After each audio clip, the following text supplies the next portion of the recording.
So what I keep coming back to is that I'm imagining in my mind kind of two ends of the continuum. One that is about fairly narrow focus, training, strategy, implementation, cultivating craft, building craft. And then the other side is the cloud. Yeah. It's very nebulous, right? And there's this word that I learned from a colleague of mine when I was down at the Salk Institute when my lab was there, because he studies this. There's this phenomenon that I don't want to mispronounce because then it sounds like something else. But the correct pronunciation is pareidolia. And pareidolia is our tendency to look at an amorphous shape like a cloud or a tree and think that it looks like something else. An ice cream cone. Yeah. The man in the moon. Yep. And that, again, reveals the extent to which the brain wants to place symbolic filters on things. And we need this, right? Because I see you walk in the door and Rick, I recognize you. In fact, we have a brain area called the fusiform face gyrus that literally is a face recognition area. And you could be at any orientation, or I could just see your eyes and know that it's you. There's a phenomenon called prosopagnosia where people can see faces, they can describe everything in the face, but they don't know, for instance, that it's JFK or Madonna or Lex Friedman. It's quite the list. Quite the list. There you go, Lex. Run for office, Lex. Just kidding.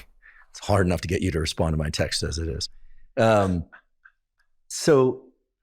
We have these filters, and so we're taking this cloud and we're deciding what things are. Yes. And what I want to go drill into your process a little bit more deeply, when you approach a project, so everyone meets each other, shakes hands, here are the engineers, we're going to sit down, everyone knows what they're doing, because you work with professionals, and you start going, are you trying to be with the cloud or in the implementation? Like, where are you in that continuum? And forgive me if I'm like trying to surgically go into your process in a way that would disrupt it in any way. But I trust you've been doing this for a while, and there's no threat of that. I'm in the cloud, with the exception of I'm aware of what could go wrong on a technical side, and I might, like, if something good is happening, I might look over and make sure that we're rolling. So that's a leap over to here momentarily, but then you're back maybe. in the cloud. I maybe if I feel like, if I was in the moment, I would be in the cloud, and if something good starts happening, it would trigger something in me like, uh-oh, I hope we're really doing this, because I don't know if we could ever do this again. That would be a thought of when the first time the real world would come into the picture would be, something good is happening. Let's not lose it. And when that happens, do you, never been in a studio besides a podcast studio, do you say, hey guys, that sounded good, more of that? Or do you wait, you let them continue? Because obviously you don't want to break their flow. We'd never want to break any flow once it's happening. Yeah, once something's happening, just kind of sit back and watch.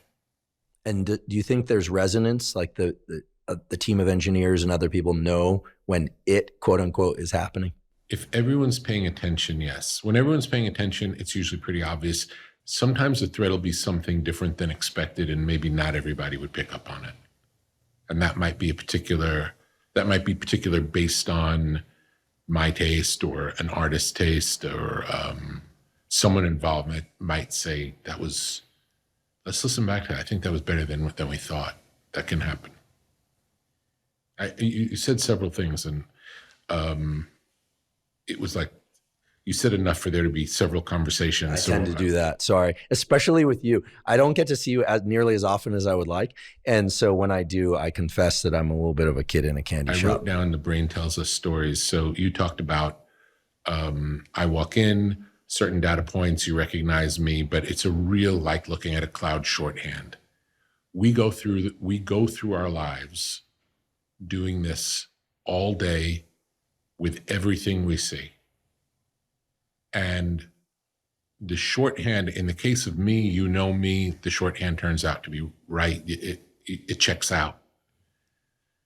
If it's something we don't know and something we're not familiar with, something happens. We experience something on the street, something happens, and it doesn't make sense. Something out of the ordinary happens.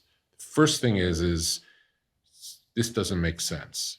Then what we do is, again, subconscious, unconsciously, I don't know if it's unconscious or subconsciously, without thinking, we create a story that explains what just happened, a hypothetical that makes it okay that what just happened, and oh, maybe he's running because his dog ran away and he's chasing his dog. Maybe that's why he's running. And as soon as we have that thought of what it might be, we relax, because now it's not just a guy running and this is weird, but it's a guy running, oh, he's probably running after his dog.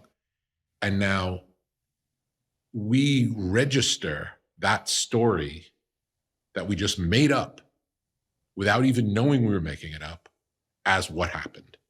And then later in the day, if someone says, yeah, did you see that guy running out of the box? Like, yeah, he was chasing his dog. I saw that.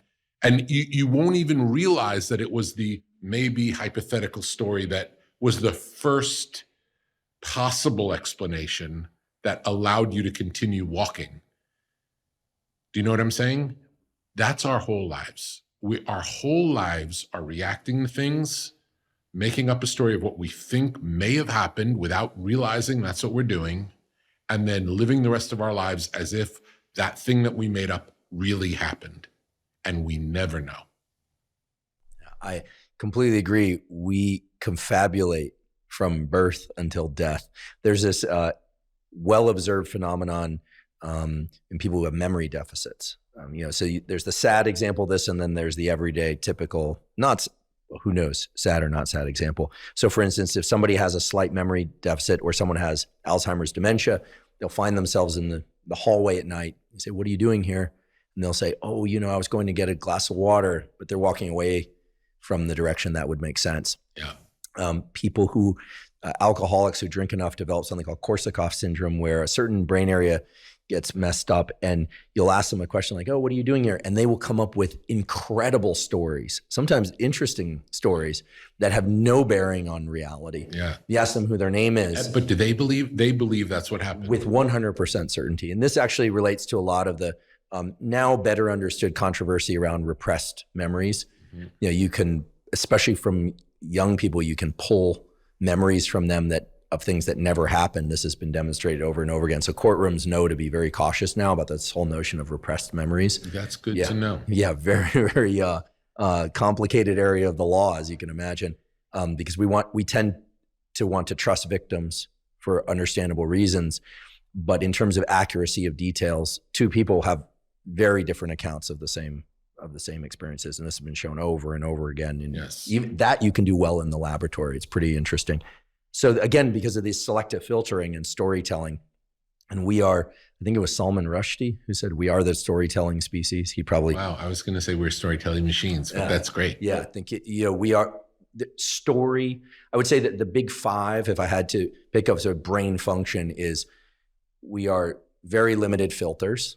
The mantis shrimp sees 67 shades of red for every one that we see. Yeah. So they have access to things we don't have access to. Yes.